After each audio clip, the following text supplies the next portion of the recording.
जीवन शैली नवा दो जहाँ तिना अब सेजल सला जुड़े कते गमकिया बुद्धि विचार करे खन अब जहाँ तिना बन चेद अकानते अब जहाँ तिना बन बड़ा ᱧᱟᱢ ᱠᱟᱜᱼᱟ जे आदिवासी समाज दो गोटा दुनिया जे एतोहब मनवा कान गया को मेनखान दो ओना अडिगान दिसम रगे तो आदिवासी दो को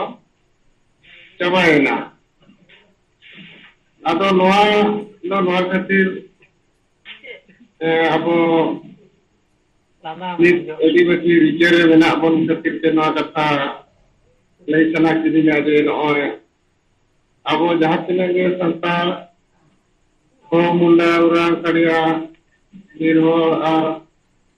भूमिक को मालिक को आरो मन आदिवासी को मेना को गया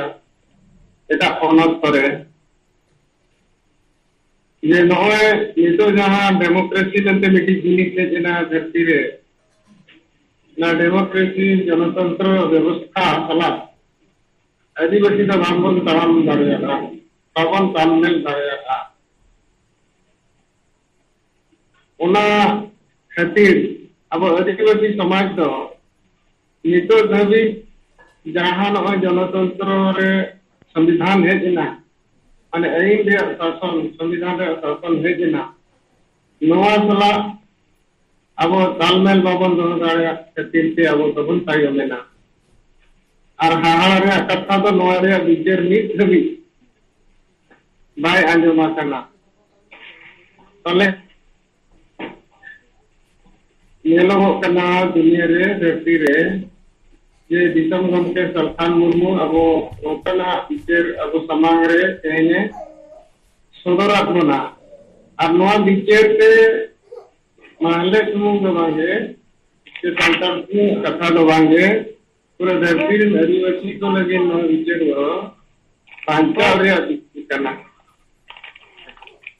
अच्छा नोई तबो कोई मोटो हेजना हम तबो कोई कना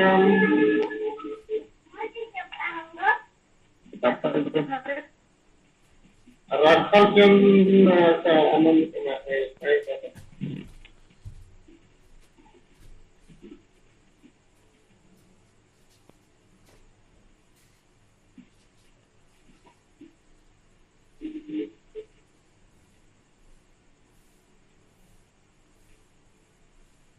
अच्छा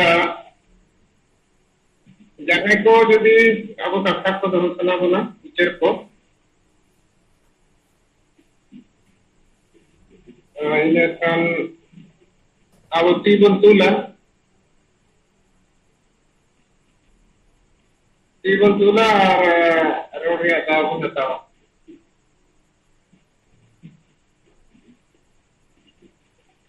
अतो इता बन होय मेने ताहेन जे नोय जो विचार अब समाज रे अब उनते लेया कोनते नोआ को पसनावेआ नोआ दो आदिवासी पूरे समाज लगन कना नोआ के प्रथम बार अब आदिवासी रे दो जुमी दो रे कथा प्रचार प्रसार हुयुक कना पहले जुमी दो सुमुंग दो बांगे चेत खातिर जुमी दो चेत लेखाते जुमी दो नोआ को हो अब पुष्टर से ही समाज चला रे बन पसनावेआ आदो ओनाते जहाँ तिने के आदिवासी समाज मेना को जतो दिन के नोआ पिक्चर दो अब ठेन मेना आ तेगे दबिगान ठेन मेना आ आदो नोआ अब बोल पसनाव लगन बन कुरुमुटुइआ मेनखान जहाँ तिने अब पसनाव उनका बाबन पसनाव दाड़ेयाता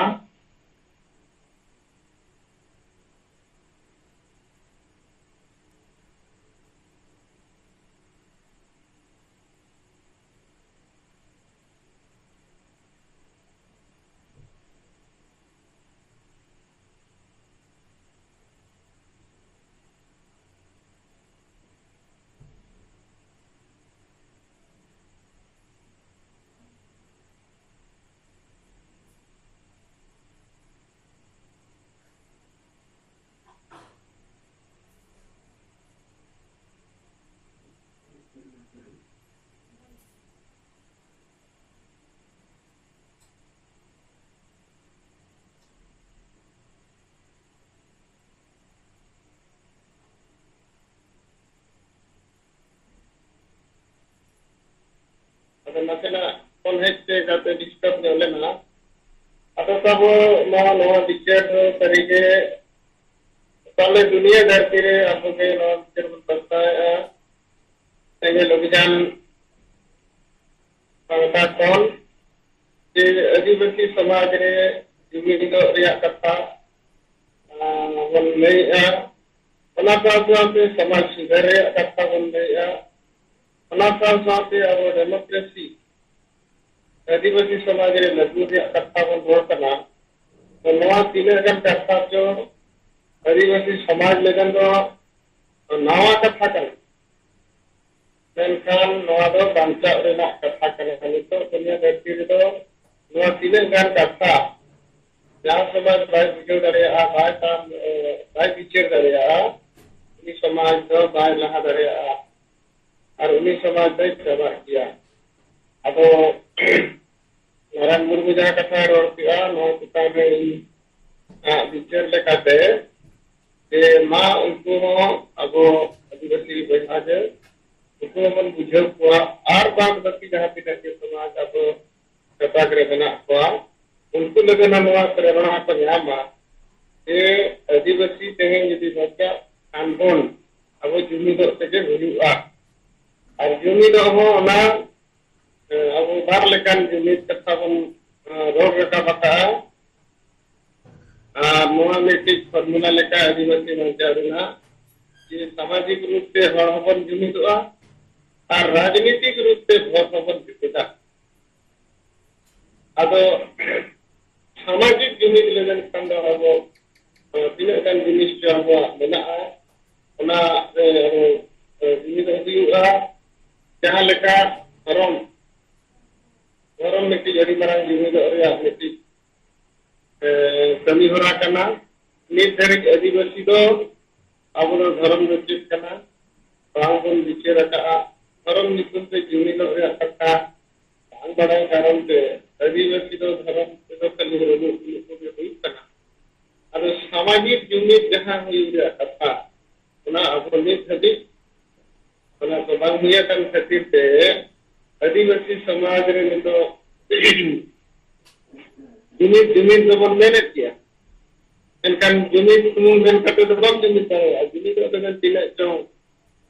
टेक्नोलॉजी में ना ओना होटल तमाम उत्तर जम जुमिद तारे अतो संगे लोग जान करके नवा जो तो लेकर ना राम मुर्गन अब बनाव की करना बनाव का हम दूसरे लोग के अब मतलब सुना और रान हटी मेरे में तो अब संगे के संगे आदिवासी संगे अभियान रील करने को कार्यकर्ता को अब निजर आदिवासी समाज में करिया अब तन मन धन पे अब बड़ो सरकार जहां तीन बन बड़ो करना आदिवासी बेमार अभी मरांग गया आर्म कटी मने जी से भाव कटी अटकटी समय रखते हैं कमी लेखा आप बाकी जहां तीन आदिवासी चर्चा करें उनको जाते और मुझे कथा लेकर अब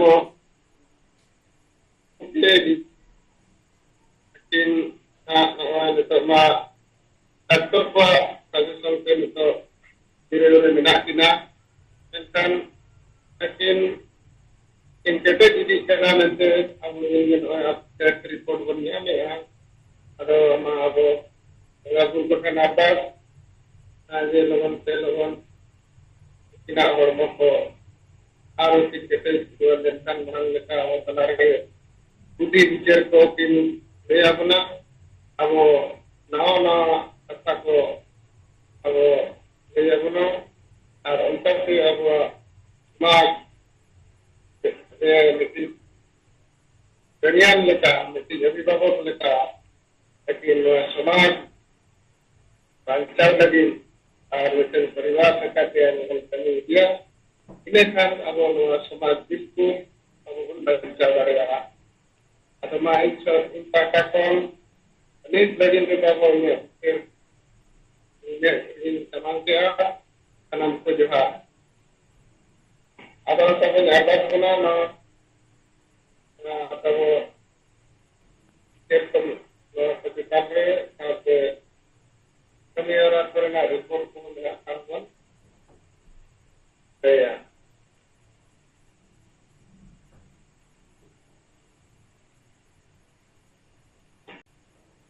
से बाबन को नौका खान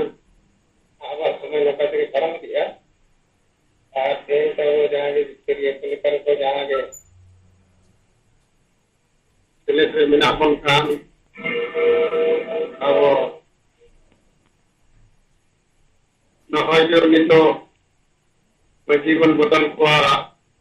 अतुबन बंचावा नवा कमी अब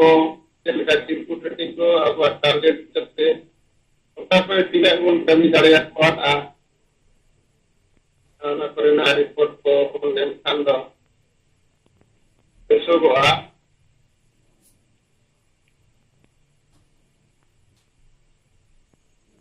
Hai salam ko ito singawan ko bo Prolegyon Secretary President. So tinggal lo jumre kemudian dapat sedikit kerja di tempat ke makan di bawah tersebut sampai kemudian daya kita madam Sumitra Murmu sampai jumpa kan ada di sini lebih jauh dalam negeri dari pada tekuna guna terhawas malamnya. So tinggal bo ada di sini lebih jauh pada tekuna semua sudah lagi. आदिवासी को जुमित बनाव लगी जहाँ में विजय धारा माझी वो बदल को आतु को बंचावा नवा जहाँ विजय धारा एंडबियन जिसको टकराते अब उन जो dalam pakar rubo pasnau karena नवा प्रभाव dalam pakar rubo saya karena बंकन संगे आतु तोलारे संगे हॉस्टेल नवारे सठिक विचार परिष्कार साहित्य बाइक सेटेर करना बंकतरे कारण तो हुई करना सोशल मीडिया रे किछु kan abo यूट्यूबर को मेना कोआ तो फेसबुक पेज मेना तकोआ नुकु आपो जहां का माझी वो बदल को अतु वो बांचावा नवारिया मेन थीम जहां कना नुकु नवा टोटल उल्टे को दिक्का सेटा ऐसे गलो बिचंद्र माझी को बदल को लगी नुकु मध्य सगे नौका को मेंदा आले अतुरन माझी दाम तो पिकअप बदल या मगर माझी बदल है कना उनका विभिन्न जगह रे माझी को बदल को लगी नौका ना जहां कथा विभिन्न जगह से कोना nyelok kana nuku na YouTuber माध्यम ते तो nuku ho noa abona jaha circuit noa परिष्कार को पढ़ावे आप बुझो काते गे nuku नौकाना रचन विभ्रांतो परिवेश को तैयारे जाते noa circuit रे सठिक तथ्य साधारण हॉटेल आलो सेटेरो तो ओना लगी ते आबो हो टेलीविजन पाटा से कोना abona फेसबुक पेज रे मगर अब हो विभिन्न यूट्यूबर माध्यम ते आपना जहां सठिक तथ्य कना मासिबो बदल को आतुबो बांचा नवारिया नवा संगे ते संगे आपना हो वीडियो क्लिप को सोशल मीडिया रे हिजु एकान बोलत कना कारण अबका नुकु किछुगान यूट्यूबर जहां लेका नवा चितान रे कथा करोरेया ना होना नवा सारी कथा का पूरे उनको तो आको लेकाते एड़े कथा रे को सजाव करते परिवेशन आको जाते आपना नवा सठिक तथ्य पाए सके होगा अब नवा कमी होला काटे आर हो जोरते सोशल मीडिया लगी ते कोराते हुए बोना और अपना विचार आदि सरस किया है गोंके जहां विचार चालक अपन नवा एकदम अपना समाज लहाते लगी एकमात्र मीडिया विचार धारा करना नोटे नवा बो समाज रे जी सठिक सत्य बाबो नवा विचार धारा बटे ताले ताले कना बोना अस्तित्व ताबोना संविधानिक हक ए जोरो काबो आखरी तरीके हबो बचाव तो हक और परम रे बाकराते दो अब जहां नितो 2011 रे सेंसस रे आखरा nyelok kena onaria base kate abo karena terus nyutung te jaha adivasi ko jumi dia alur re mena pona नवा विभ्रांत लगिते विभिन्न यूट्यूबर को कमी कान गया मेनखान नवाटा जायगा रे तो उनका रकम नुकु बाको सक्सेस होना कारण नवा चितार आबोना उनका रकम विजय धारा को सोशल मीडिया रे संगे ते संगे आबोना गोमते विभिन्न प्रोग्राम माध्यम से आदि बाड़ती पासनाव कान ताहेना मेनखान नवा माझी को बदल को आतु बांचो नवा तो उनटा बांग पासनाव कान कारण ते नवाटा जायगा रे तो आबोना नवा सठिक विचार को विभ्रांतो को tinggu dareyakan दोसर दो बेंगल रे आमी चित्र बाक्सा tinggal tabona जहां सोशल मीडिया रे तला दबो ñen nam ya कोलकाता मामोड़े लेकारे ते ओते सबन आय हर को गुरु गया बैनर रे फोटो जहां ताहे kana ona फोटो kita से को एने सेरिंग kita अने को लेबल ओना बैनर तो जहां ओना दो मिटन रूम रे ताहे kana ओना दो ओना रूम रे कारपेट आकाते ओना बैनर तो को हटे करता है तो नौनों का भी परिस्थिति ओटे ñeleना जहां दो समाज रे संगे हर आदि दुख और आदि एदरे को बुझो का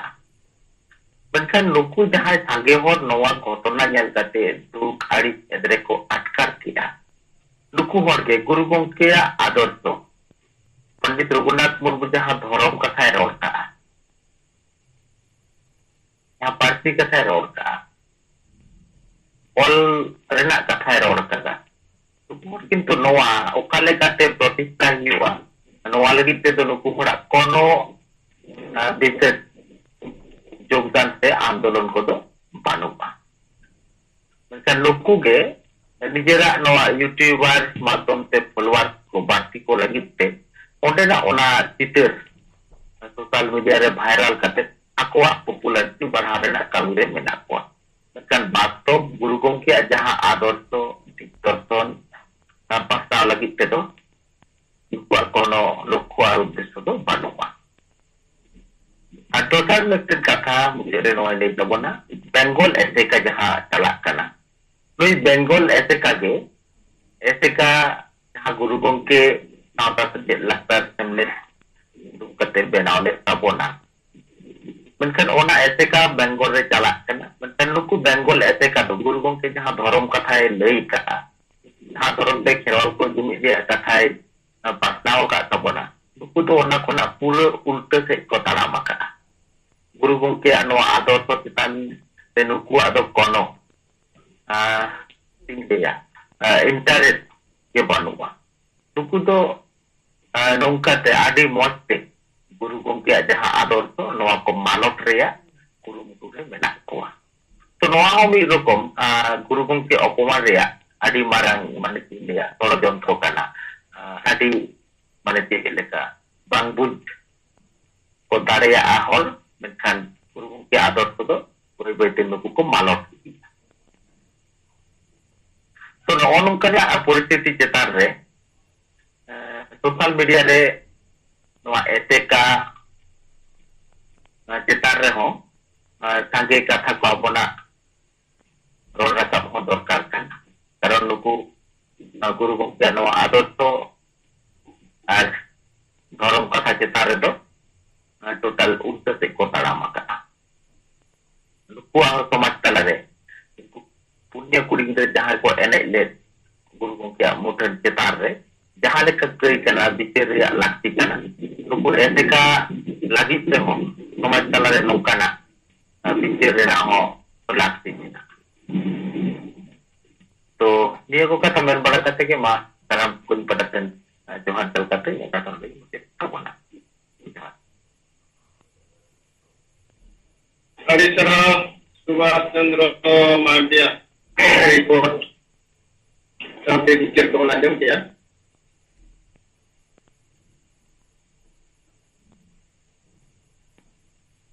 atau luar kita itu noy abo kon nyele gya आदिवासी समाज तलारे abo noy जहाँ तीना के बड़ी जा कमन सला बचाव किया नोआ को आपो बन लगातार बन रोकना मेनकान समाज नोआ नित धरी ओना को लोगन भाई अपना दरिया कारण तो नोए जहाँ सुभाष चंद्र मार्टी ने किया जे गुरु गमके आदर्श कथा आदो गुरु गमके आदर्श बचत बनने ना नुकु ऐसे का बनाव करते नुकु के नोए तो प्रचार का जे अब तो बाबू राजनीतिया अब तो नॉन पॉलिटिकल पूरे 40-50 वर्ष लोग आदिवासी समाज तला रे गुरु गमके नियम पे ऐसे का को प्रचार किया इनका अब आदिवासी समाज तो ओना खातिर हो नित धरी अब तो बाबू राजनीतिया नोआ मेनरे खुशी को बुझावा दोसर कथा तो जे जोखा जनी हांडी न्यू तो रान बेकाय कमिया अच्छा जोखा तो न्यू गया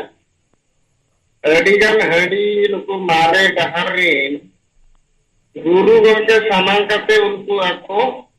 हांडी मांचारिया कथा को रोड करना नीट लेका तो नुकु जहां तिने के मारे डहरिन दो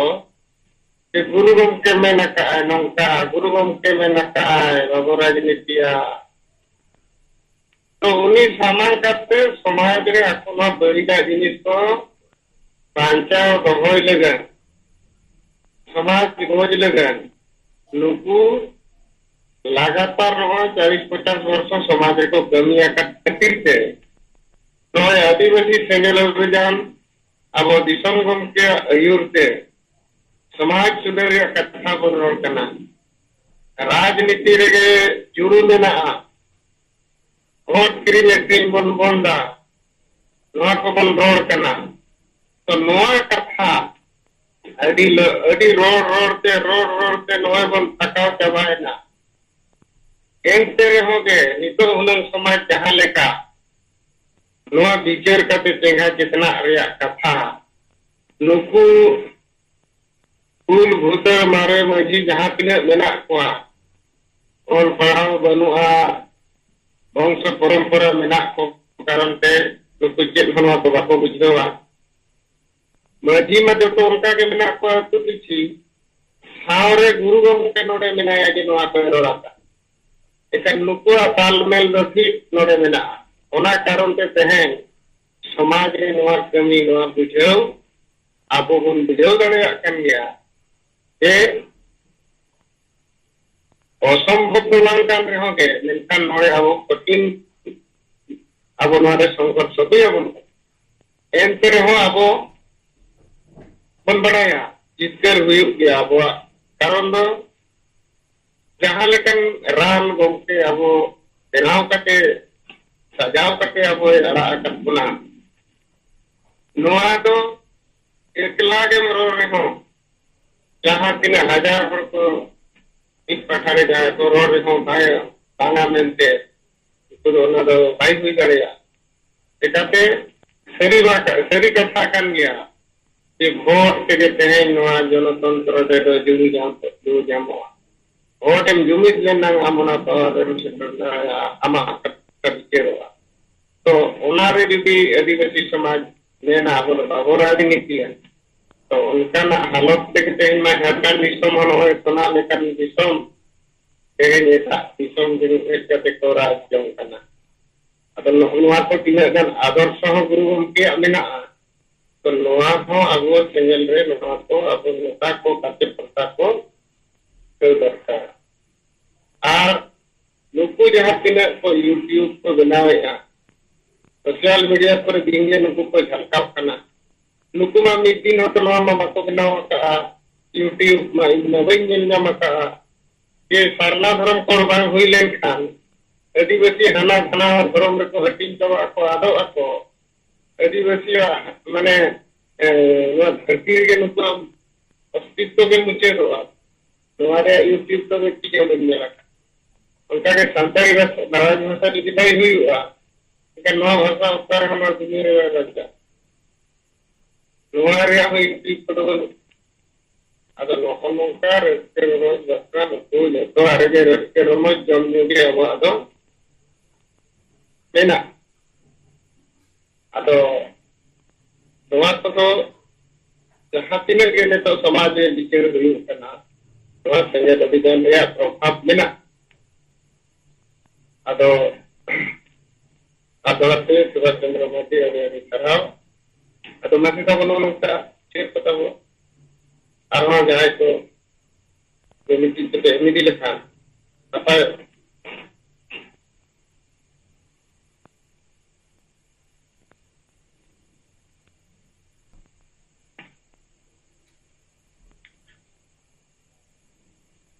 Singajum re serlet akan halo halo aja mau kena singre amro mata wa kata Singajum re serlet akan satu hadirin tinggal kami ko saute disam ngongke Sarkhan Murmu Maram Sita teman ko ge abo singre ambram Kotak जिला सभापति उड़ीसा मयूरभंज जिला ना राजकुंडीपुर block रे होला बड़मपुर GP रे दुपु अब आंचलिक संगठन पाटा खन को होलेता उना दुपु रे अब कोनु मर्डी आराली सिंगरे हंगम होला सेटलिंग ताहे कना अब टॉपिक तो ताहे कना अब आदिवासी समाज में दो संताल समाज और अब धर्म उना को चेतन रे गारमरा हुई ना डॉक्यूमेंट्री लेकाते आदो अली उना डॉक्यूमेंट्री को जहां कोटक जिला इदी काते कलेक्टर करे जो सदर लेना अब राष्ट्रपति बखाते अन्ना धर्म बखाते उना डॉक्यूमेंट को निमा को उन देखा वाली और जहाँ के ताहे कन बारते धाव ने जो अब दबी सकम को या पुनियालिंग देखा को और लिंग गारमराव कतलिंग बुझा को जो हासा भाषा जाति धर्म मन इज्जत नवा को चेतन रे अब सिंगल कमी है और नित दो हतुवन बंचावा मजीवन बदल को उना को चेतन रे राव रे गारमराव सदर हुई ना गारमराव को अंजुम बाड़ा कते उनको अड़ियन को पढ़ाव के गुना संजय को आदो नुकु जहाँ संगठन तेन को बेरे तका अंचल संगठन उनको दो को हुयुक कना जते नुकु पेशारिन कमिया को कना को आदो ना नितो अब मयूरभंज रे दो वा पेशा कमिटी तक दो रखु तकना आदो ना मुख्य लेकाते अब सुनाराम सोरेन बारिपदा तुलसी बोनी से तुलसी पूर्णी उन्हीं सटर ताहे कने और को जखन को अंजम किया और को बुझो किया अडियान को सराह के बन गया उना संगते और को उना पेशा संगठन रना हो अभी गोटान को गारमराव कते जहां बड़ाए ना जो पंडुरा मेंबर में जो ताहे कने अदो निदो आको भितिर रे चेतना बाय पटा कने कथा कोता को अदो आको अलिया कथा लेकाते अदो आको को प्रस्ताव को एम किया सिंगल जुदी आज होया जहां द्वार गे आले ले गोआ मांग मा नवा पेस्तार ले ताहे कना बई रेगे सिंगल के कमी या चेत दो बांगा ओना कथा बाले बड़ाय दाड़ा कान ताहे जाले बड़ाय रहो ताहे अदो नित दो सुमन सेटर कना अदो नवा आंचलिक संगठन माध्यम तेगे अब जुमिद और जितकर दरकार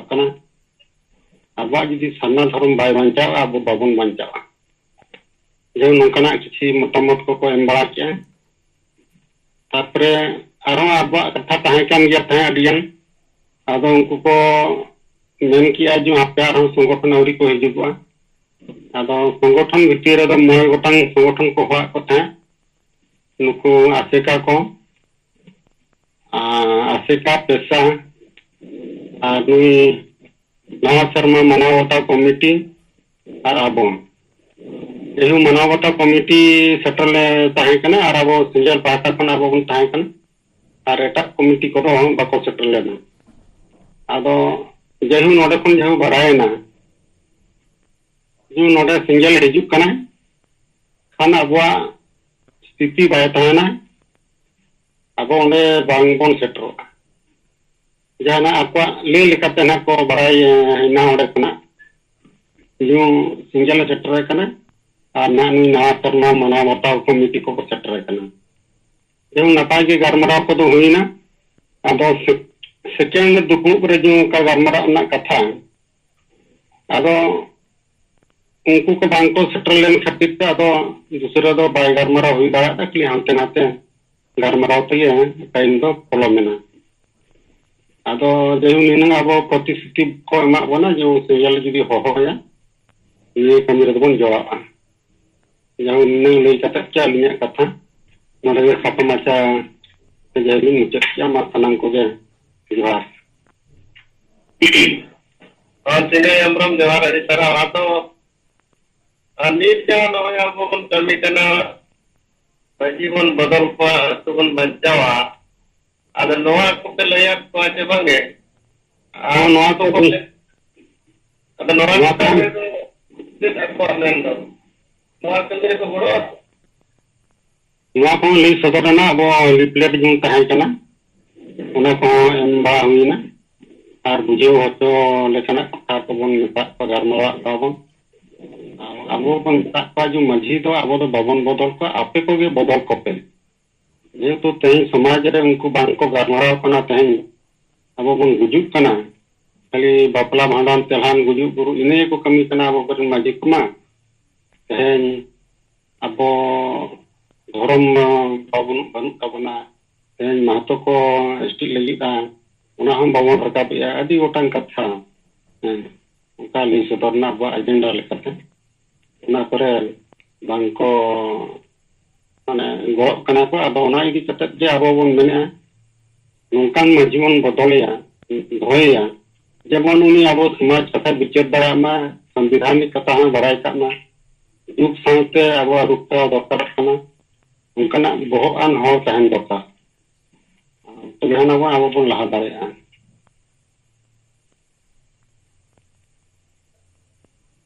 जे उना हांडी कथा को बका रकाबया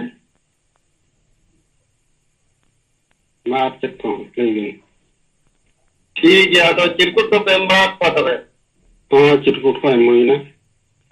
अड़ी नपाते को जो को हटाव किया को आर कुकली को हों अदोना उनका दुरुद लेकना कुकली को दो बाको एमिया चुपचाप कना को निद दो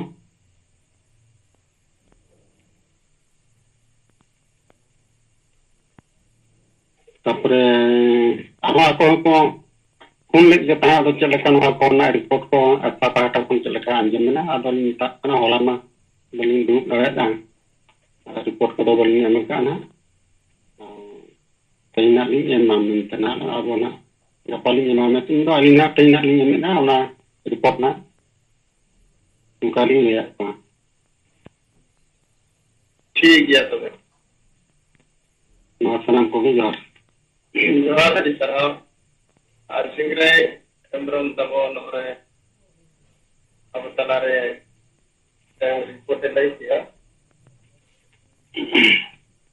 तेरे को कमिटी बात करन हमरा भाई का अब कथा को अब मसली तो सीताराम माजी तबो में काम हो मा तेरा तब सीताराम माजी सभापति पूर्वी सिंहभूम जिले और कोल्हान दुन सिंगल परगना लेकाते कमी होरा रे मेना लिया तेहना सिंगल डिम रे सेलेद कान अबरिन जीवित बंगा सलखान मुर्मू मारांग बुरु लेका और मित्रा मुर्मू जाहिर आयो लेका और साथ अब इन सात प्रदेश जहाँ के सिंगल कत्ता को सेलेक्ट करना तेहना नो सिंगल डिम रे अलिन पस्ता सेट खन आयमा सरहाव और सिंगल जोहार लिंक चालावन करना एक बार कथा अलिंग हो विचार लिखाते समांग सेना लिया ओना दोनों नितो थोड़ा सा मांगे नरेंद्र गोमके साहब प्रेसिडेंट उड़ीसा रिन अड़ी बेस कथा किन रोड करके आजम लालिंग ओना दोनों जहां नोआ यूट्यूबर को चला वाला को नुकु नोआ कथा तीसों करोड़ा ये सारना धर्म आदिवासी लगी हुई दरकार संताली पार्सी राजभाषा झारखंड बना दरकार मारांग बुरु आपोसक दरकार के आयमा जहां के जुड़ू में अना बारे पे तीसों करोड़ा बिल्कुल सही कथा के रकाब किया अली हुली नेला नुकु यूट्यूबर को बेस ahoy में ना बेस के और बड़ी ahoy में ना बड़ी मैंने बेस के अभी बेस गोंके मरोड़ रकाब किया नुआ यदि बड़ी ahoy रोड़ेगा उन्हीं होय में ताया और गोंके अभी बेस बिन रोड़ किया अब अभी आश्चर्य बुझेगा ये बड़ी ahoy बेस के मैंने और बेस दो बेस के मैंने है अब नुकु उका लेकान उकान और बड़ी जाखन दो उन्हीं जहां बड़ी लेका रोड़ेगा उन्हीं तो बड़ी लेका में तम गोंके नोंका तो ठीक भाई बुझे तंदो आइन कानून और संविधान रे मनोंका ओला कंदो से नोंका में और अभी नोंका भी रोड़े दो एनखान उन्हीं उनका बाय क्वेश्चन दाड़े आए कना सवाल बाय सवाल दाड़े आए कना उन्हीं सवाल लिखाने जहां रोड़ कना उन्हीं कटी ये बुझे हुआ है हम गलत बोल रहा है इनका नेक्स्ट जहां तीसरा जहां हुआ से जहां उनका सुजोग हिजुआ इनखान उन्हीं माने रोड मांग रे उन्हीं सोचाव पड़ाया अब नौका बनुआ यूट्यूबर चैनल चाला वाला तला रहे अब नुकु जमन यूट्यूबर को हो चाला वाला को हो नुकु हो जमन नवा अब सेंगल से खली में ना जो मैंने क्वेश्चन रखा दरकार कि आप यूट्यूब चैनल चलाते हैं आपको सही भी सही बोलते हो और गलत भी सही बोलते हो तो कैसे आप यूट्यूबर चलाने वाले हो जी दोसर जिनिस नवा लिन ले नितो जहां वो बोन रोड रकाबे के माझी बो बदल को समाज बो बंचावा हाड़ी बो सहाया समाज बो लहाया नो जी चुरकुट को अड़ी जगह बोन हटिया और नो किचु बन अड़ी गान जगह नोरे विरोध हुई एटा जाति को तो बाको विरोध संताड़ को विरोध अब अली बुझेवा जहां लेका जहां तीन के संताड़ जनसंख्या में ना माने नवा जनसंख्या से नवा पॉपुलेशन दो आडी डे मतलब बोका पॉपुलेशन का सांगे दो माने बुझोगे बनूंगा अब बढ़ाएगे बनूंगा जहां ने तो सेगल रोड रखा गया नवा बारे तो बुझो हो बनू बढ़ाए हो बनू और पाले खान नौका लखान बेसो और नवा रे उहर चिंता हो बनूंगा और अब जास्ती मरांग पॉपुलेशन माने आडी गे अननोन पॉपुलेशन करना आडी वो सांगे लेकिन जास्ती सांगे होड़ा वो संताप दो खासकर मने नो बढ़ा के बनूंगा अब ओनाते नो दो अब जहां तो बन रोड रकाब ओना दो विरोध करना है जाले तो नोड़े चुरकुट वाले हटिन चो आले नो आले ले पता है नोड़े अले पता रे तो ना बाप हटिन चो बले हटिन दड़े बले हटिन चो पे और नोआ करे नेले किछु गान जगह रे एकदम आबो सल आडी माने कपरिया साडी ओना धक्का मुक्की हुई कना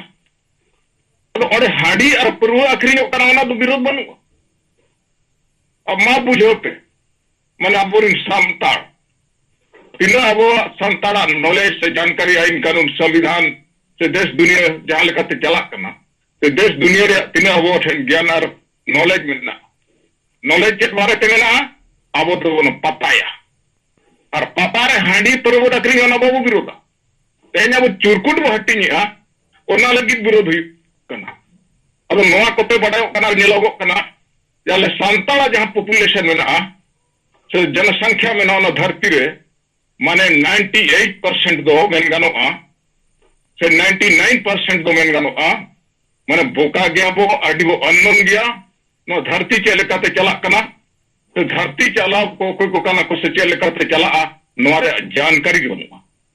अदो अड़ी दुर्भाग्य और अफसोस बुझा जे आले दो नौका नितो हो मेना लिया जहां को नो किछु अब बन बुझो जामेया साहेबा आयुर ते तो नौका बुझो कना जे आले सांता पॉपुलेशन से सांता संगे मेना लिया आले रनी दो नुना को अननोन गया से बड़ाई के बनू से नो इच्छा के बनू तको जे आले हम मिटंग नो धरती मिटंग मानवा लेका ले जेलो मा से मानवा लेका को लेखा ले मा उनका जुड़ू आले हो जाम दरकार बिल्कुल बनू अनुआ दोसर जिनिस लिज मेना अब सांताड़ तालर हो अडियान सिंगर को ओडक काना माने गायक कार को माने सेरेंज वाला को नुकु सेरेंज वाला को हो अडियान को सेरेंज लव स्टोरी वाला चित्रा को चोंग लेकिन कभी भी नो वाय सेरेंज रकाबे आज सरना धर्म संताड़ आदिवासी को नाम दरकार संताली पार्सी नडे राजभाषा बना दरकार आले दिसोम झारखंड दिसोम रे आले भाषा से हासा से धर्म बंचो दरकार नौका नुकु सिंगर को हो किछो बाको सेरेंज रकाबा अब ओका लेकान सिंगर को कना कुनुकु दो खाली ना लव स्टोरी कोड़ा कुड़िया के को सेरेंज रकाब दड़े अब नुकु को हाली दिलिन मेना जे नौका ना हो सेरेंज रकाब मा बकन दे चेत ओकोय चेत पनेम सेरेंज एम चेत करा सिम ले आइतना आमा समाज गुजु करा नो बारे सेरेंज दम बनुआ ते जुलू तम बनुआ ना बारे सेरेंज दम बनुआ से भाषा से हासा से सरना धर्म बनुआ ना धरती रामा जुलू के बनुआ ना बारे सेरेंज दम बनु अदो अडी दुर्भाग्य और अफसोस बुझा अडियान संगठन से अडियान ओनों का मेना को गया लेकिन कभी नहीं बोलता है कि हम आदिवासियों को भी सरना धर्म कोड मिलना चाहिए दूसरों की तरह संताली परसी राजभाषा बनना चाहिए झारखंड दिशा में और CNT एक्ट PCT एक्ट जहां के मेना 137 लागू होना चाहिए कुणबी को आदिवासी को बिना कना विरोध हम को विरोध अति सिंह सेरेंज माध्यम अदो अडी दुर्भाग्य और अफसोस लेकिन कथा करना अदो नो अब जास्ती पॉपुलेशन से जास्ती मरांग मेजॉरिटी दो माने नो नोका अननोन से अडी बन बोका लेका के बुझा आली जो बोका के बुझो को अदो मा गोमके को तेजा सिंगड़ी दिमरे अलिया बिचर लेका दो निंका के लिन रोड़िया और मा सनाम को आयमा सरहाव और संगत जो हालिन चालबोन कना नडेगा लिया बिचर और रोड लिन बंदो किया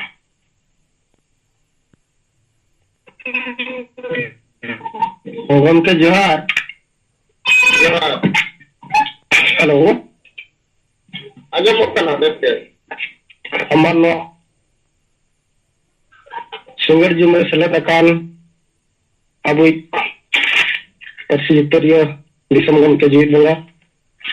अला सलाते मैडम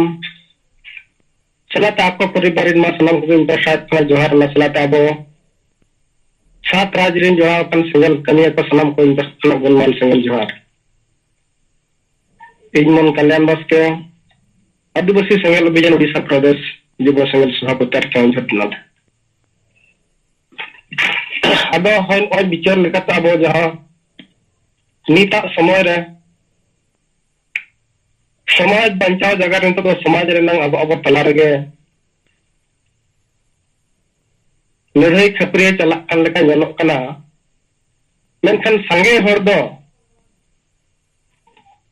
बाको विचार नाम दाया कना जे सरी के समाज चेक कना समाज चेक लेकाते लहा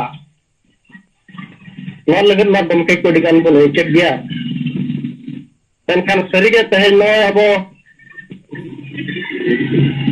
यूट्यूब पर गुरलक कान पंडित रघुनाथ मुर्मू जहां जो ऑलचिकी जन्म दाता नुया ओना पुस्टार चेतान करे हो एने क्या को दोन क्या को डी लेकना नौ नेलम क्या मेनखान सरीगे तेज आसे का संगठन गोटा के मेना को नितो धरि तुन को आसे का संगठन को गज गया पंडित रघुनाथ मुर्मू नितुम आर आसे का संगठन नितुम ते समाज रिन हर एड़े अपने संगठन को चालू का मेनखान ओना संगठन रिन जहां अयुरिया ताहे कना मोगा तला कान गुरु गमके पंडित रघुनाथ मुर्मू ताहे नई गज कते को अपमाने कना एंड को संगठन को दुपी तका अबे सरी के अब समाज दो साहेब लेका बना गज गया ना गज समाज रे अब जन्म आतना आर तेज साहेब के अब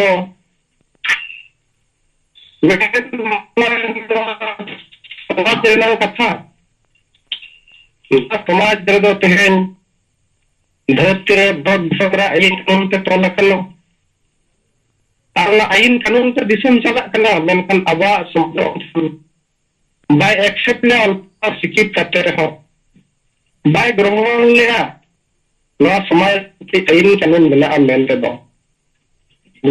आज लेका समाज ये सना खेदिया एनखान सेंटी और समाज लहा अगर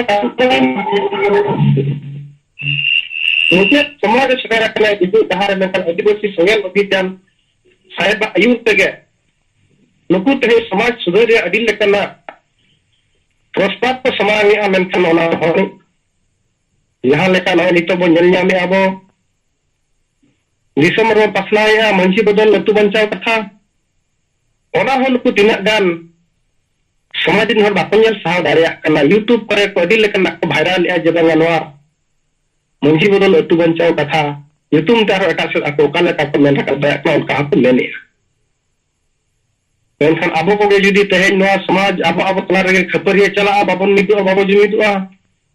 मेनखान होय सेंगल अभियान सुमुत ना समाज बाय बंचाव दारिया गया मगर साहब होटल को ले कतन समाज जखने गड़ोआ समाज जखने बिचारा समाज जखन नवा परते तड़ामाय जब तक आबरेन अल पढ़ा हो को यहाँ जे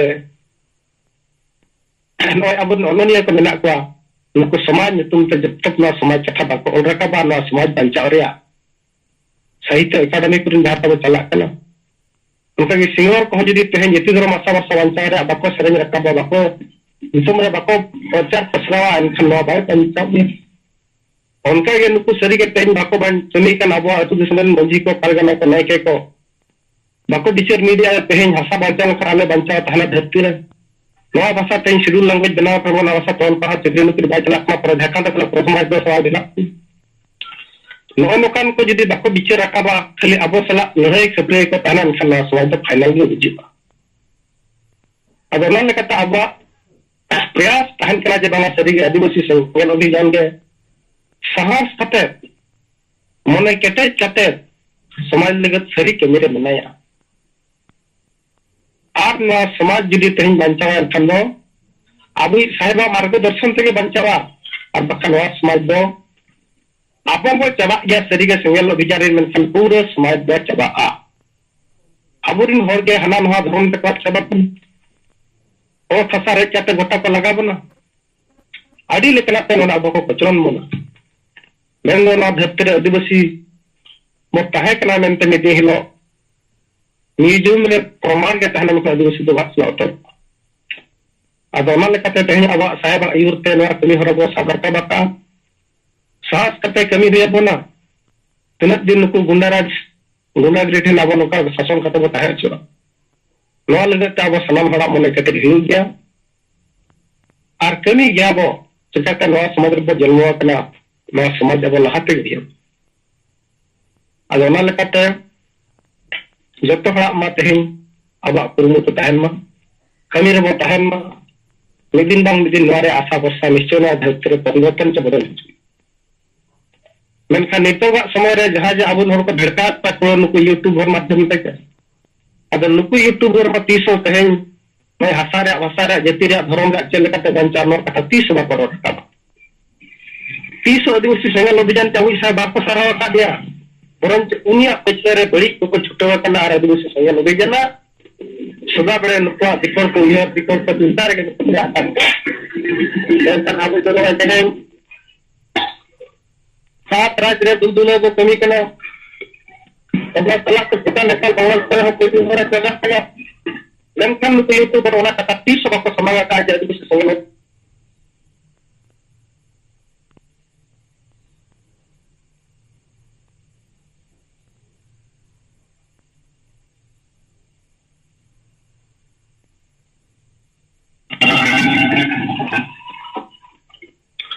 ठीक है गंगा तुम्हारी जगह अपना खत्म होता है रिपोर्ट में दर्ज में सलाम हुए जोहर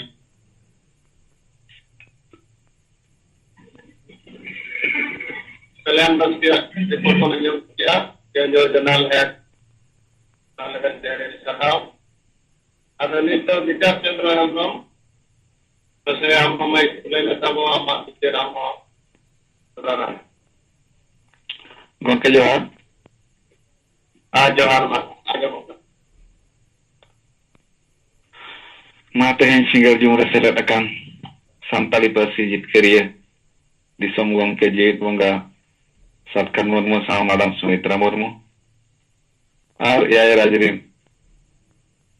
single neta kaj korta ko aling pasta set kon single johar in Bikas Chandra Hemrom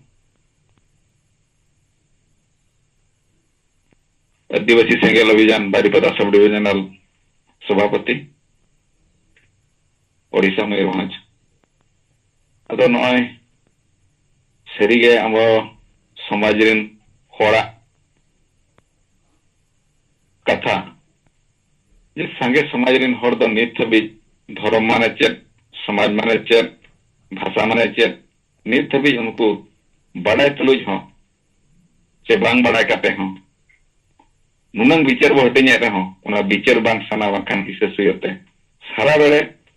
Adivasi single Abhijan khilaf Cesal Khan Murmu khilaf rege ko tahen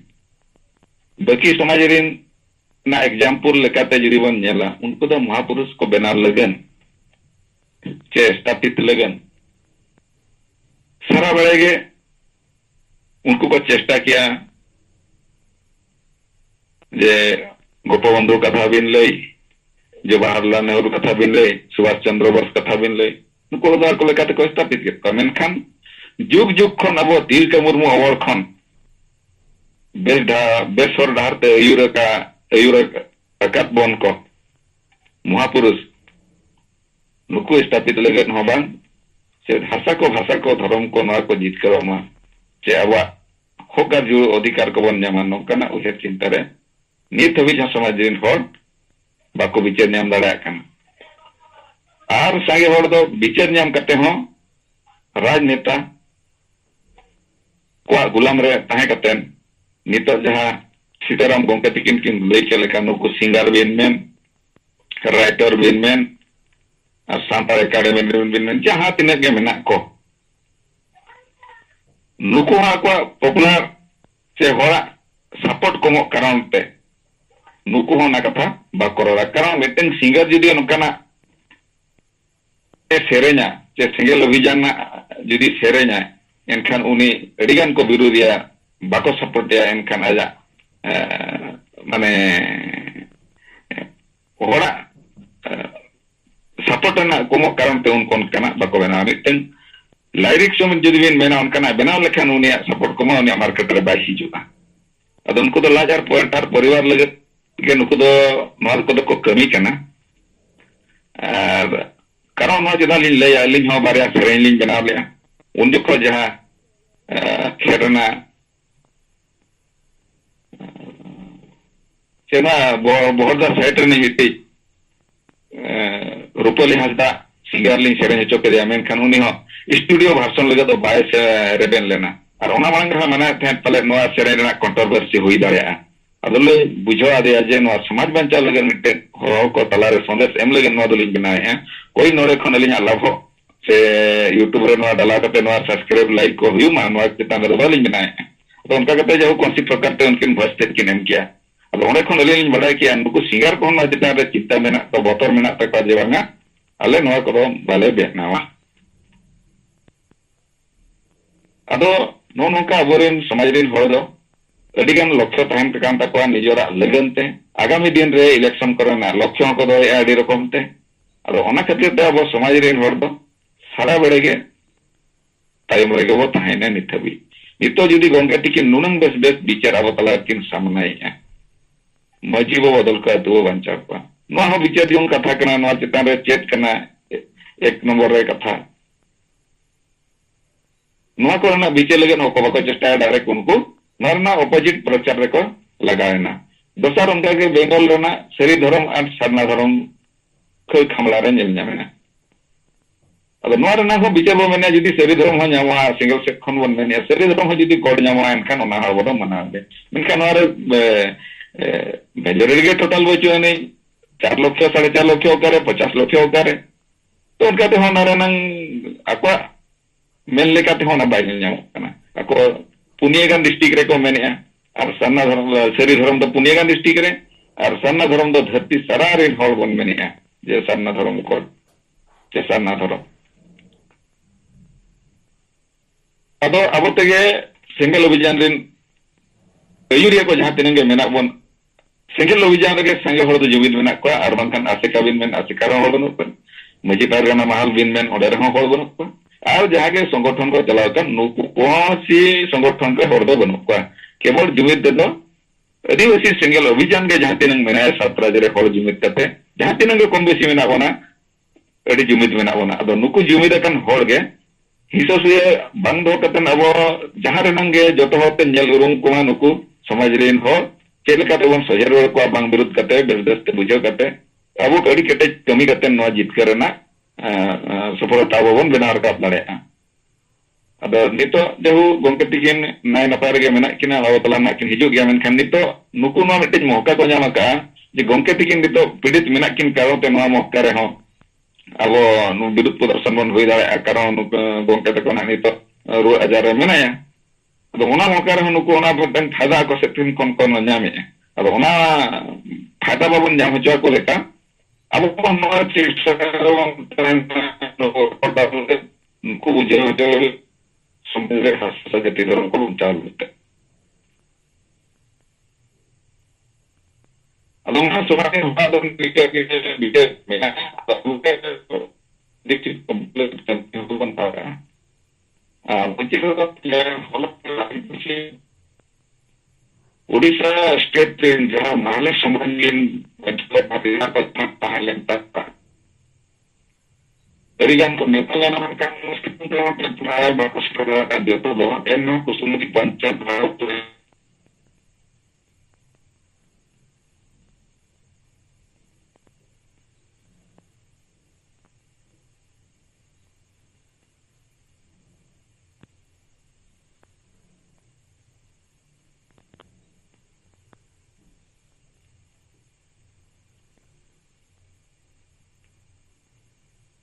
अच्छा विकास चंद्र हेम्ब्रम बाबू आगे प्रयोग दिया एक माइक को तक दें जो हाँ गोंके ऑफिस आ लेना मिनोड़े अच्छा मा आमा का सब प्रयोग है होला भाजाबत अतु रे माले समाज चला नुका के गापल मारा होई ना अब नुकु बन ako do noa ge ko sabar ka la je ricili bन baca माले समाज बन मिदुआ पे ricili चलका पे bonga buru ano je tar ge ako do ko gaपल मारा रहता है ना अब ओना तला रे अब हो नेता ताहे कना अब मुचे रे अब दो समय को मत बना उनको डाउट दो ना थाहे कना प्राय नुकु दो जेबी पे पति तक पले ना भूट भाट करना के को गापल मारा बना अब जेहु अले मुचे रे समाज को मा लगा अब नारायण मुर्मू बारी को जोनाल हेड बाहर कुछ ब्लॉक सिंगल पारगाना बिलु मुर्मू और अली और महिला मोर्चा प्रेसिडेंट बारिपदा तन्मयी हेम्ब्रम नुकु को आले सेटल लते हैं और बाद बाकी उडिंग मारंग नेता को सेटल तहे अब ओरे विस्तार सहित बन ले बुझोवात को जे नोआ एरी चली दो साना धर्म कोड बांचा लेना बांचा तहेना और बखन आपे जहां तिनगे पे एरी चली नोआ दो आदो और मुचे दो रेना सुनिश्चित गया अब नौका के अड़ी विस्तार सहित जहां बन गलमारा किया उनको अड़ी माने गंभीर तक फील उतलेना उनको जहां तिनगे को पारगाना को हेज लेना ने सरी कथा कना नो मा बना अड़ी चले रे निते भी ध्यान करते नो में कोई फायदा बचुआन गया अदो उनको सेट खन अड़ी पॉजिटिव विचार ᱧᱟᱢᱮᱱᱟ जे बांगा आवले ले गोड़ गया अदो उनको आको सेट खन कमन गया नोय संता समाज रिन होर आबो को बड़ो लगे को सेटाव कना मेनखान आबो नोआरे बाबन गोड़ दाड़े कना अदो विस्तार सहित नारायण मुर्मू गोंके जितेन हेम्ब्रम को कथा नोआले दो के जे अले दो जतो आदिवासी समुदाय बांचा को लगन ते ना कमी हो धार सबका आदिवासी सिंगल अभियान और यूरिया ताबन दो सलखान मुर्मू नुकिन के ना 1980 खन लगातार तो अब आदिवासी को बांचा लगे कमी हो धार ना अब बेस सहित तो बुझा नाम करते तेहें आरो ओंडे खन फोन खान पे रिपोर्ट लिंग बड़ाई किया जे बांगा गपा में भीतर ते आरो दूसरे फुल टाइम अब गपल मारा लगे दावका बना आको से खन का सपड़ा ना ᱟᱫᱚ ᱚᱱᱟ ᱰᱮᱴ ᱛᱤᱥᱚᱜ ᱠᱚ ᱦᱩᱭᱮᱜᱼᱟ ᱱᱟᱜ ᱚᱱᱟ ᱵᱟᱝ ᱵᱟᱲᱟᱭ ᱠᱟᱱᱟ ᱚᱱᱟ ᱰᱮᱴ ᱱᱟᱜ ᱠᱚ ᱦᱩᱭ ᱞᱮᱠᱷᱟᱱ ᱟᱵᱚ ᱥᱮᱫ ᱠᱷᱚᱱ ᱟᱨᱦᱚᱸ ᱵᱤᱥᱛᱟᱨ ᱥᱟᱺᱦᱤᱡ ᱩᱱᱠᱩ ᱵᱚᱱ ᱞᱟᱹᱭ ᱵᱩᱡᱷᱟᱹᱣ ᱟᱠᱚᱣᱟ ᱟᱢᱟᱜ ᱟᱹᱞᱤᱧ ᱯᱟᱦᱴᱟ ᱥᱮᱱ ᱫᱚ ᱠᱷᱟᱴᱚ ᱢᱟᱪᱷᱟ ᱨᱤᱯᱳর্ট ᱤᱱᱟᱹᱜ ᱜᱮ ᱢᱟ ᱥᱟᱱᱟᱢ ᱠᱚ ᱫᱷᱟᱨᱟᱛᱮ ᱢᱩᱪᱟᱹᱫ ᱨᱮ ᱡᱚᱦᱟᱨ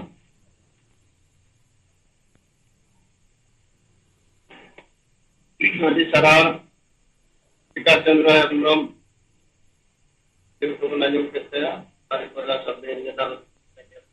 ᱠᱚᱨᱯᱚᱨᱮᱴᱤᱭᱟ ᱟᱫᱚ ᱢᱟᱛᱟᱵᱚ ᱟᱨᱦᱚᱸ ᱚᱱᱠᱟᱜᱮ ᱡᱟᱦᱟᱸᱭ ᱠᱚ ᱛᱟদের ᱵᱤᱪᱟᱹᱨ ᱠᱚ ᱚᱱᱟ ᱡᱚᱢᱟ ᱞᱟᱜᱟᱣ